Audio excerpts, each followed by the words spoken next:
Generally Sunday అంటే 10కో 10:30కో నిద్ర లేయడంతో start అవుతుంది. బట్ నాకు మాత్రం ఏంటో మా అమ్మ తిట్లతో, మా నాన్న మంత్రాలతో మొదలవుతుంది.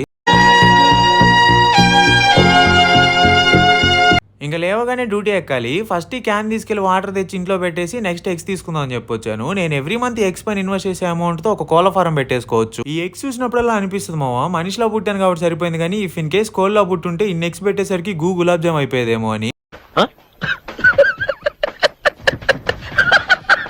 సర్లే ఇంకా నెక్స్ట్ అరటి పనులు కూడా తీసుకొని ఇంటికి వెళ్తా ఉంటే ఈ డాడ్ లిటిల్ ప్రిన్సెస్ ఎవరో పాపం వాళ్ళ డాడీ ఇంకా నిద్రలేసినట్లేదు. వాళ్ళ డాడీ బైక్ వేసుకుని రోడ్ ఎక్కేసింది. వీళ్ళు నార్మల్ గా స్కూటీలో వెళ్తేనే యాక్సిడెంట్లు మామూలుగా జరగవు. అలాంటిది ఈ పాప ఎవరో ఏకంగా రాయల్ ఎన్ఫీల్డ్ వేసుకొని వచ్చేసింది. వరల్డ్ రోజు రోజుకి వింతగా మారిపోతుందిరా. నెక్స్ట్ బియర్డ్ కొంచెం షేప్ పెట్టించుకుందాం అని చెప్పి షలోన్కి వచ్చేసా. జస్ట్ షేపే కాదు బ్రో, గాడిదలా పెరిగావు, ఇంట్లో నువ్వే పెట్టుకోవచ్చు కదా అంటారేమో. నాకు రాదు మావా, చాలాసార్లు ట్రై చేసా, అది కాస్త క్లీన్ షేవ్ అయిపోయింది. నిన్ను కొట్టినా కుక్కను కొట్టినా ఒకటే. అదేంటో మావా, నేను ఎంత చేపించినా ఏం చేపించినా అసలు ఏం చేపించేవరా అని చెప్పి ఇంటికి వెళ్ళంగానే మా అమ్మ చేతిలో తిట్లే ఉంటాయి.